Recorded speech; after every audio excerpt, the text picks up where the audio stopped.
And my alma mater has 231, and that's just a high school in Austin. All the other high schools have it. All the other sub-schools have it. Thousands per school, total from first grade to 12th. I mean, it's they say 400 in Texas total. Hell, it's 400 at 2 high schools. I mean, what is going on here? Yeah, and the media that are acting as the mouthpiece, as the Goebbels, arm of it, the media are now players. The media that is selling this invasion by saying, oh, I had no idea. Look, if you have no idea in 2016, then you're either a useful idiot or you're a witting traitor. And we are going to start holding people to account, because we can all see when they're screaming Allah Akbar, when they're killing priests or driving people, kids over in a truck, when they're screaming Allah Akbar, we know what it is. And anybody who's at this point saying, we don't know what it is, we're looking for their motives, you are a traitor. FBI, please wake up. Throw some cold water. Take a cold shower. Think about J. Edgar Hoover in the 1930s taking a dive like you cowards, you disgraceful, dishonorable cowards that the FBI have done. I expect so much more from you. Covering up for the Muslim Brotherhood, looking the other way at these terror mosques. Then Orlando happens and you pretend you had no idea. It's disgraceful and dishonorable. And we're going to hold you to account. At Nuremberg after the last World War, I was just following orders, got people hanged. If you think your excuse is going to be, I was just following orders, that's going to get you hanged. If there's some super 9/11 that happens, there will be an accounting. And Matt, I hear you, and I'm not defending the FBI and others, but in San Bernardino 2 years before, they were tracking the husband and wife going back to Saudi Arabia and Pakistan for training. They started a criminal Justice Department investigation on the 2 agents for investigating those 2, and they are all over them, prosecuting them and firing them if they do. I think it really falls to us, the American people, even more than the FBI, for the fact that we're so passive, it's allowed this to happen. I mean, we got William Binney about to come on, who's the paramount. I just want to ask the FBI agents, is your paycheck and your pension worth more than your honor, your integrity, and your country? Look in the mirror, Mr. FBI man. Fidelity, bravery, integrity. Is it integrity or is it just paycheck and pension? Seriously.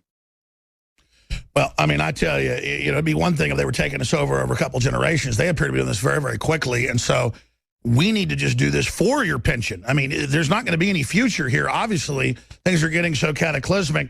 Matt Bracken, thank you so much for the time. The website's excellent. The essays, the books, enemiesforeignanddomestic.com. We'll talk to you soon. Thanks.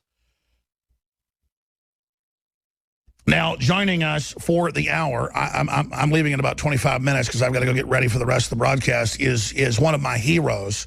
But Anthony Gucciardi's going to come in and be talking to him and giving him the floor. William Binney, you talk about where are the whistleblowers. William Binney is one of the top code breakers, one of the top mathematicians. I mean, just separately, Mainline News says he's one of the greatest code breakers in history. And this is a guy that helped defeat the Soviet Union. He's broken down already here previously that they were tracking Al-Qaeda and other groups, and specifically what was going on, but it only cost $20–30 million a year, or even lower. But they wanted to spend billions to spy on everybody, and so he resigned, tried to talk to Congress, as you're supposed to legally and lawfully, and they said they SWAT teamed him, tried to prosecute him, tried to prosecute others, and it's continued on with Obama, not just Bush. So he's the former technical leader for the National Security Agency, the guy that actually ran the NSA, not the political director, and basically equivalent of multi-star general before becoming a whistleblower in late 2001 after more than 30 years with the agency. Binney has been described as one of the best analysts and code breakers in NSA history. He continues to speak out about the NSA's data collection policies and continues interviews in the media regarding his experiences. He's come to Austin to visit with us. He has a lot of courage, exposefacts.org, a goodamerican.org. That's the new documentary film that he and Drake and others are in. There's also obviously an Oliver Stone movie coming out dealing with all of this. And so here to talk about the film, here to talk about the latest developments, here to talk about what's unfolding is William Binney. William, thank you for joining us. Do we have him there, guys? Or do we lose him? Yeah, I lost you there for a second, Alex. Yeah, but I'm here. Good to have you, sir. Good to talk to you. Well, it's good to be back with you. Where do we start? I mean, I want to get into the film, what's happening in NSA, but just the fact that they know about these jihadis all over the place, even though when they're convicted terrorists, they're still letting them in. I mean, how do you respond to that? Well, I just think they're all deluded. They're insane. I mean, they're not doing anything smart. I mean, you should let people into the country only when you could vet them and know who they are, where they're coming from, and what they stand for. I mean, otherwise, it's just like open borders and it's insanity. Absolutely, sir. Where to begin with the NSA and what's developed since the last time you were on with us 6 months ago? Well, since then, Alex, we've started a coalition of privacy groups and civil liberties groups inside the U.S. here, and we've got connections worldwide now, and we're trying to get that coalition is being joined by about 30 members of Congress, and we're getting this coalition to move to first to open up the DOD IG report, which exposes all the crimes and fraud and waste that they've got. But it really goes into the reasons why why they did this bulk acquisition data, because there was so much money behind it, and there was so much corruption internally between the companies involved and the officials of the NSA. In fact, that report, according to my sources, implied that they let or referred 2 criminal prosecutions to the Department of Justice. So. And those, of course, went nowhere because if they opened up the can of worms there with those referrals, that would expose everybody to criminality, and they didn't want to do that. So it's the same too big to fail. Hillary's too corrupt to jail because it'll bring everybody down. The banks are too big to fail, so let them loot us.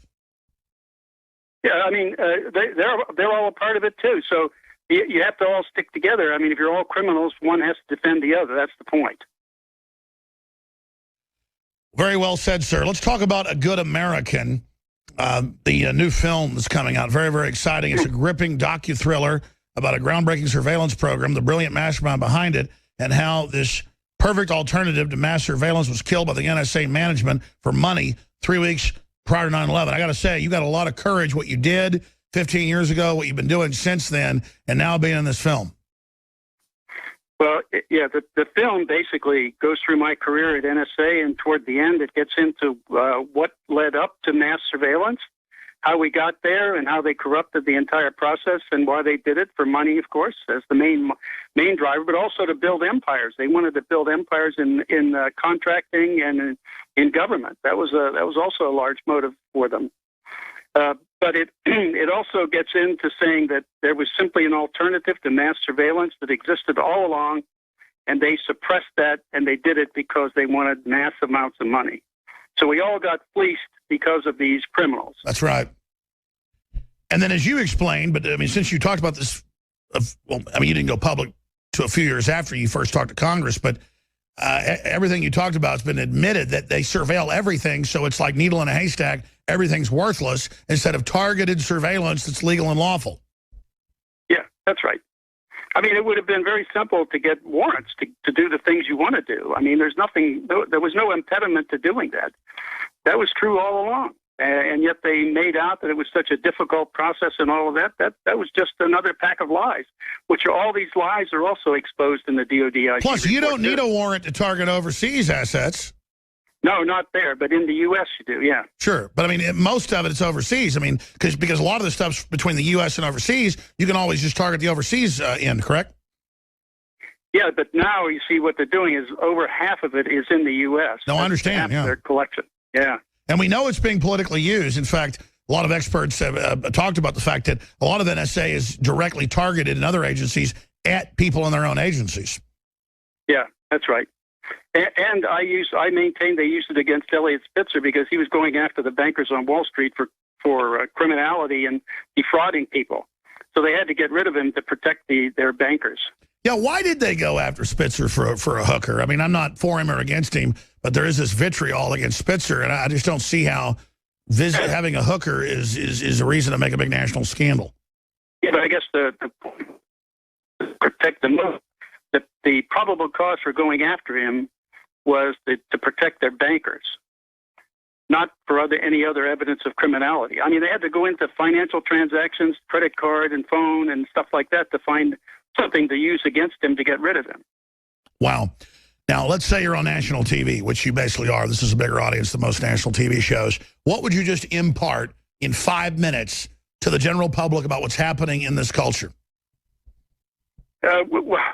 Well, we're losing our fundamental rights. I mean, they're scrapping. I call it treason against the founding principles of this nation. They're subverting the Constitution, and they're doing it mostly in secret. And they're trying to get everybody over time, slowly, incrementally, like raising the temperature on the frog in the water till you get them cooked. Yes, that's fundamentally where we're at. We're in the water being slowly cooked.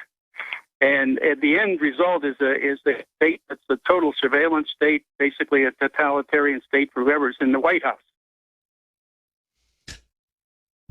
So I think we're electing an imperial president, basically.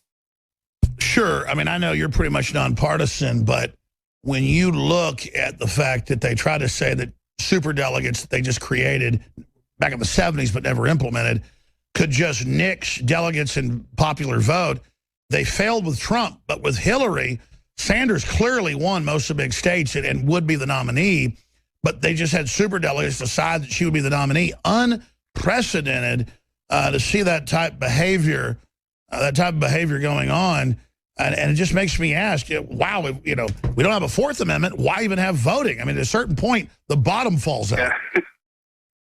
Well, plus, of course, the DNC members of the DNC were kind of slanting the entire process against Bernie. Well, So absolutely. They stole the election from him, and the emails have come out. Yeah. So who do you think's really behind those emails? The latest one's getting hacked. They keep saying it's the Russians. Well, I don't know. He has a problem. Hillary has with NSA, and I know that NSA, of course, had those emails. So also probably CIA because they share, and many other countries in the world could also access them through different programs, IC Reach or X-Keyscore. Those programs could get into that data. And by the way, to trace who's ever tapping into that, you could use X-Keyscore, as Edward Snowden said, very easily to trace who's doing that. And they had some private company look in, and they looked for a specific set of attacks which the Russians used, and they found one. So the Russians were hacking, so were everybody else in the world. So I was about to say, it's like a feeding frenzy when you're feeding carp at the Japanese garden, because, I mean, everybody's targeting the DNC and RNC. They admit major agencies are spying on Congress. I mean, this is a free-for-all. So you're saying there's no way to tell where those emails came from, sir? Well, I mean, you have to have a real good network log that goes into the DNC server. But as far as I know, they haven't done it. I think that's probably what the FBI is going to be about, and there they'll be able to lay out how many people hacked in. Well, why does it seem that Democrats are more sloppy than Republicans? I mean, maybe that's just a misconception, but it seems like they don't do much to protect what they're doing. Yes, and in fact, that's one of the questions I had here, which got written up in a blog. If it was a known attack, why didn't they have a defense for it? If it's known, why they should have a defense for that? I mean...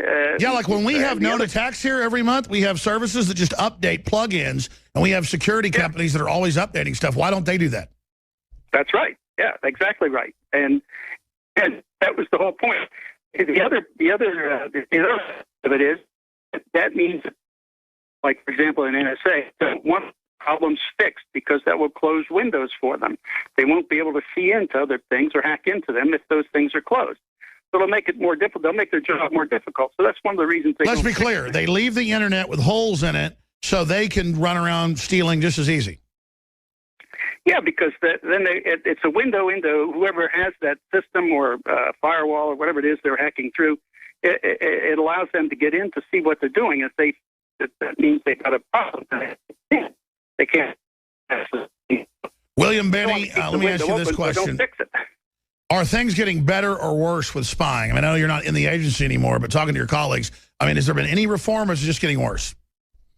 I think it's just getting worse because they keep arguing they need more data when, in fact, even internally at NSA and analysts are saying data is not intelligence. You know, we're drowning in information and we can't figure anything out because there's too much data to look at. That's what's being said. Because they're not profiling. Everybody knows you're internally. profiled.